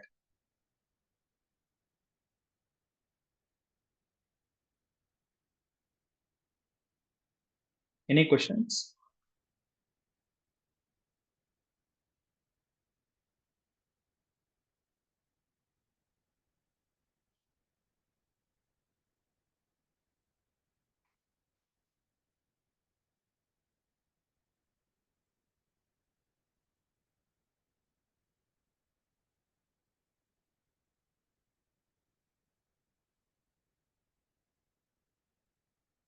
Okay, one question is like, what is the difference between doing a program in Vivado and Quartus? So Vivado is basically for AMD based FPGA, that is Xilinx FPGA. Okay, so Quartus is for Altera based FPGA. Vivado has like, I mean, Xilinx for AMD has like Vertex, Kintex, Zinc based SoCs, RF SoCs. They have MP SoCs. So these are the various tools. So this is actually vendor specific. Which FPGA you use accordingly. You have to choose the tool also. So this Quartus is for Intel-based FPGAs. We have Maxton, Cyclone, we have Agilex, we have Aria, Static. So these are the various FPGAs where we use. Not only these two tools. If you use lattice-based FPGA, you have your own EDA tools. If you are using microchip-based FPGAs, you have your own. They have their own. I think it's called Iceberg. I guess I'm not sure. Like I haven't extensively used microchip. I'm most familiar with Altera and Xilinx-based FPGAs. So it is actually vendor specific FPGA. So which FPGA you use accordingly, you have to choose that particular tool. Okay, and it doesn't vary much. As a FPGA engineer, if you know Verilog and particular EDA tool, then like the same strategy, same methodology applies across all the tools. Doesn't different. I mean, there is no different. Now actually there is like open source synthesis tools and like open source tool chains also have come. So if you Google about Open FPGA, so they have their own open source tool also, but it doesn't support all the FPGAs. Whenever you actually see, finally for FPGA's implementation, so that particular FPGA vendor has to give the technology mapper. So then only anybody can build the tools. So let's say like ultra scale or anything, if the vendor is like not giving, like let's say Xilinx is not giving us any of the mapper or like technology related details, you cannot build a bitstream generator for that. So that is the drawback. Synthesis you can do, but like mapping into particular device is like challenging. So Synopsys has their own tools. So depends on like, I mean, how your vendor collaborates.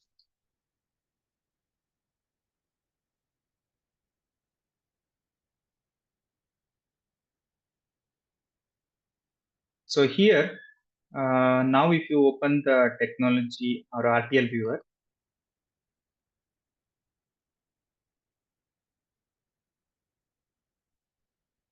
you can see now you have a AND gate and that is connected to D flip-flop. So it made sequential. Previously it was a purely combinatorial circuit. Now it became a sequential circuit, right? So now if you open the technology map viewer also,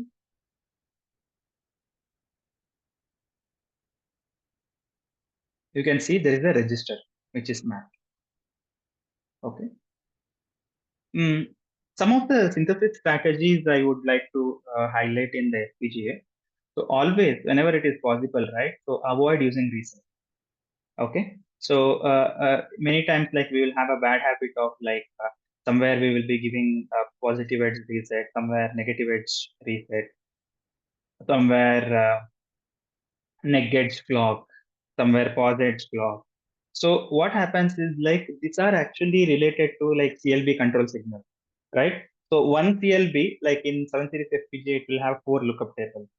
So let's say like you use neg edge flip flop, okay, neg edge clock or negative reset, and that control signal is going to use one lookup table, right? So for a CLB, you have only one control signal. You cannot have more than one control signal. So what happens now? You use negative reset here and you used one lookup table. Rest of the 3 lookup table will go unutilized. Okay, this is again bigger synthesis issue. So first of all, in FPGA, right, all the states will be in the noun state itself when we reboot. So for simple counters, if it is not necessary, I mean any simple logic, you don't give reset. By default, it will be in 0. But in case like if you want to bring certain state machine into the original state after reset. So in those scenarios, you can give reset. You have to think whether really I'm going to reset this particular part of the circuit. Okay, so that is very important. Okay, so that particular part you have to be very careful. And quickly, let's go through the Vivado part of it. I mean, like this is what we had seen in the Quartus Prime. So the same thing, if we want to implement it in Vivado, how it will do, how we will be doing. So we'll just quickly show you.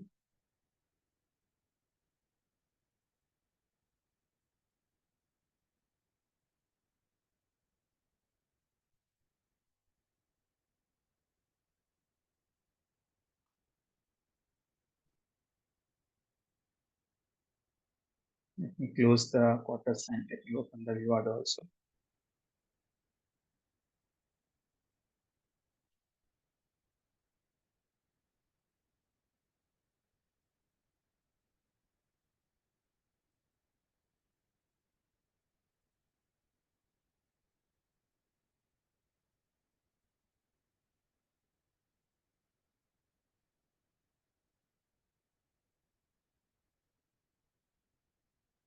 So meanwhile, by the tool, by the time it opens, so I'll just show you that. Like I mean, previously whatever we had in the quarter, same way we will have an option called a create project.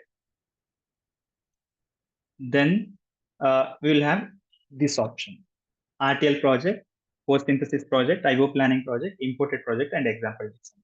So RTL project is something like what we had done now in the quarter. So you have a Verilog code. You'll be implementing from scratch till the bitstream generation. But in many cases, we'll not be dealing with the RTL itself. Let's say like in larger companies, we work collaboratively. Maybe this 5G system, let me consider. So there are like IPs like ORAN, DPD, CFR, many IPs are there. So each company is right, like will be expertise in that particular case. Let's say like this, there are various startups who works on this Ethernet switch chip. There are various startups who works on RF part of the 5G system. What companies do is like they procure various IPs from these different companies, and by finally we integrate and we will have our own core logic. So in that scenario, when I actually get that IP from third party company, uh, they shouldn't share the code of it, right? So, I mean, like these are like maybe patented design or like we shouldn't copy that. These are like licenses. So in that scenario, what they do, like they give post-synthesized design by encrypting the netlist. So in that scenario, we can start in the post-synthesis project itself. IO planning project is something like now I don't have design. So initially, what I do is like I need to generate the board. So in that scenario, what I do, I choose particular device and I see that like whether these pins are compatible with this voltage, this IO standard. So initially I need to generate that master XDC. If you remember, initially I showed you that master XDC of that board, right? So in that master XDC, if I want to understand how I actually how which pins has to be mapped to which that where I have to map these device pins. So basically, I do that IO planning. Okay, so this is for like during before PCB design. That is in the very initial stage. And imported project is something like you have like this Vivado is latest, right? I mean, after 2014 it started. So before 2014, we used to work with the ISC, right? Very old Spartan devices and all. We used to work with the ISC. So those projects, if you want to import to this Vivado, then we go for imported project, and there are like various example designs. And once that is done, as like in the previous page, so you can see here, this is the Vivado. So we can go for a create project, and then I create the project, choose the folder, then RTL project. Same way like in Altera, we get option to add sources, add constraints.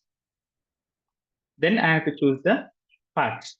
Parts and boards. Especially in academia, we do like we will be having pre-defined boards, right? I mean, like some eval board.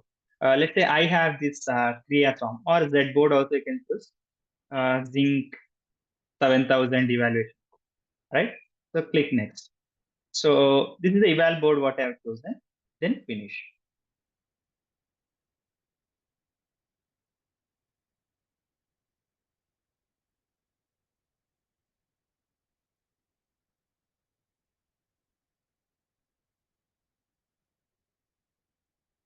So once that is done, same window. So you can see here, right? Like, I mean, there also we used to have compile all this option.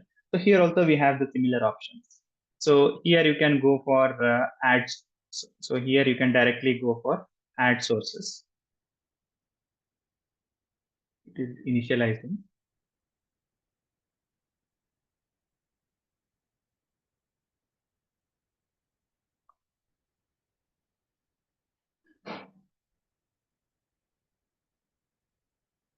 So here you can go for add sources, design sources. Here you can create file.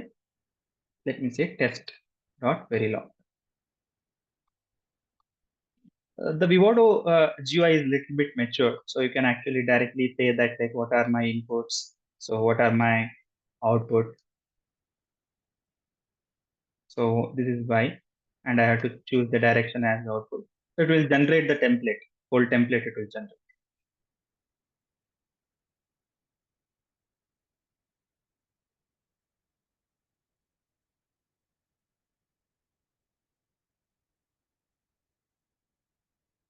So you can see here.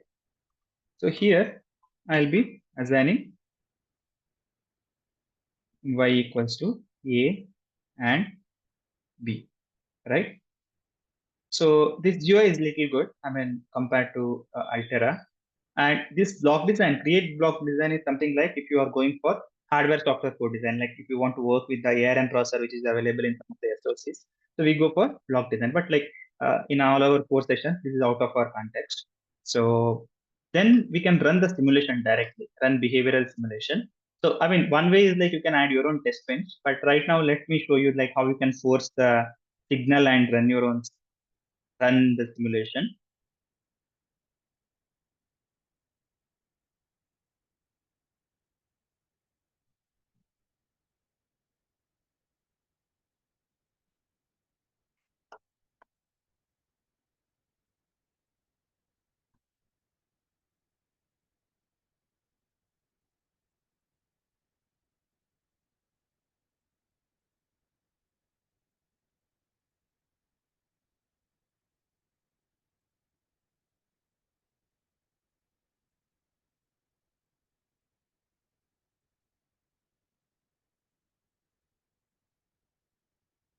You can see here. So you can actually force these logics, force constant, and you can say like what value you want to force.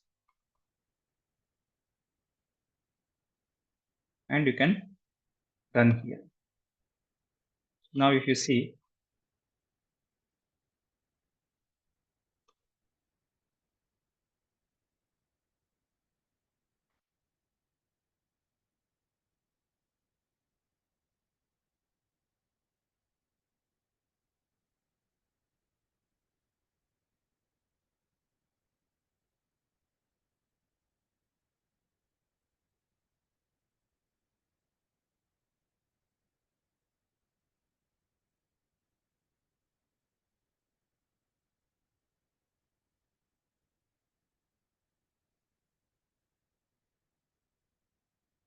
here you can see in the waveform, but I think it is not running, some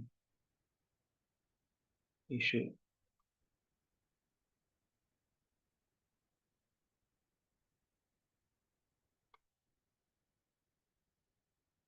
But here you can see the value, right? So if you change force constant to 1, and let me just check why it is not coming in the, if you run now, so you can see 1, 1, 1. But here it is like the waveform is not fitting into display, not sure. So if you just go right most thing, yeah, you can see this changes which is happening.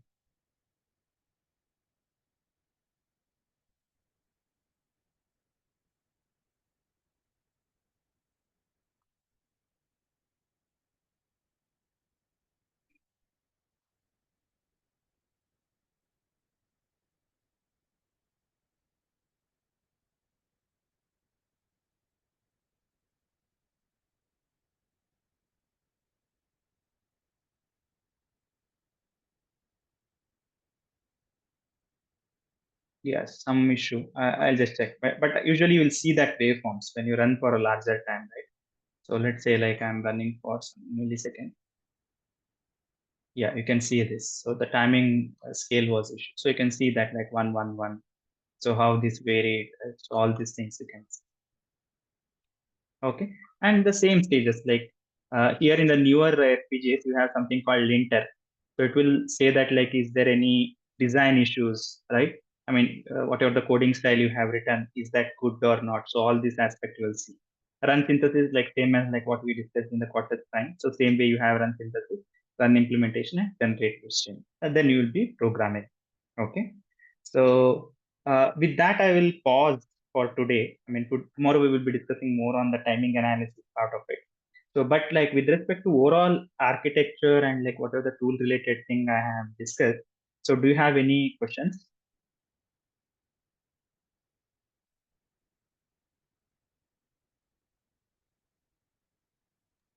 Also, I will share one feedback form regarding like, I mean, tomorrow if you are like with respect to timing analysis, if you are expecting anything specific to learn, so you can actually post it in that. Okay, So, or like today is related to today's session. If you have anything specific, you can post it there. So you can just fill that feedback form quickly before leaving. So quickly, let me share that.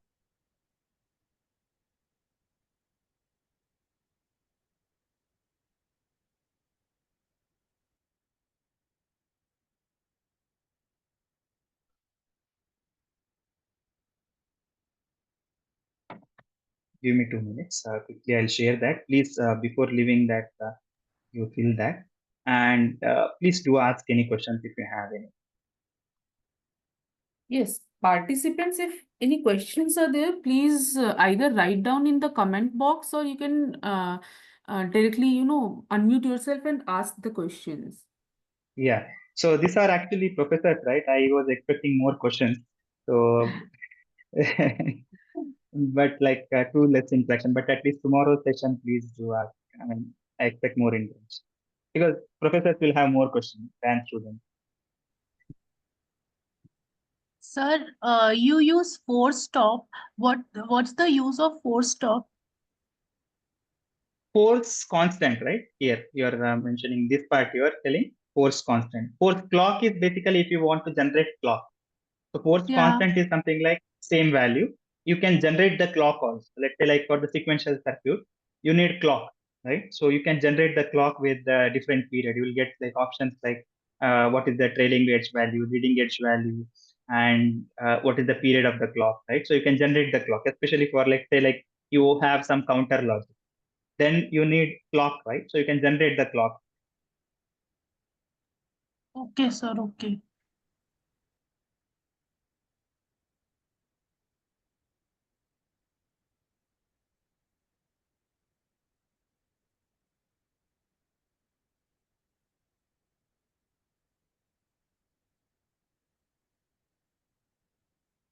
Hope feedback from everybody is able to open. Uh, like, please ask any questions or like related to your research or anything. If you have questions also, right, related to FPGA, you can please do ask. I mean, I'll be. I mean, if I'm able to help you, I can like based on my experience, right, on FPGA related to FPGA anything and related to communication also. So far, my experience is on wireless communication with FPGA. So you can ask.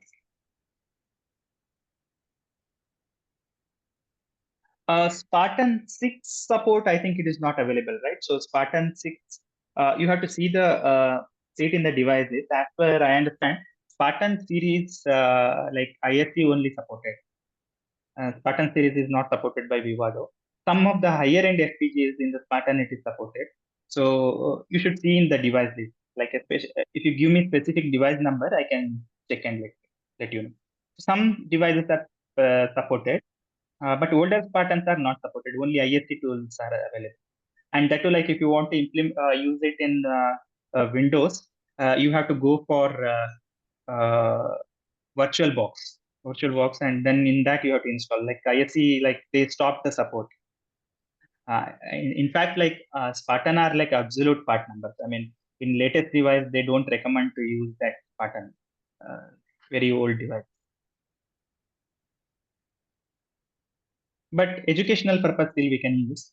Altera we can use. Spartan 6 are like very low cost FPGA, right? So only for academic purpose. And like number of lookup table available is also very less.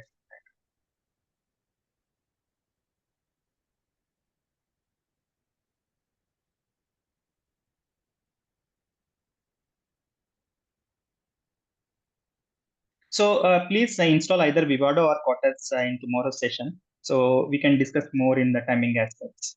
So we will be discussing like how to resolve the timing, how actually various aspects of timing, synchronizations, how you can synchronize different clock domains,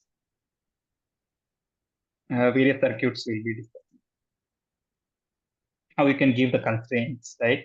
So how you can create the clock. So generally, like in FPGA, we can like we have to deal with the different clock, right? So how we'll be discussing, how we can create these different clock. All these aspects will be.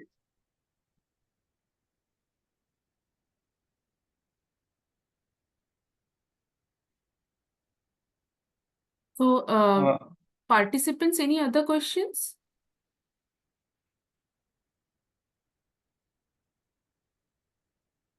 Yeah, so because Hari Prasad sir will be with us for the next 3 days as well.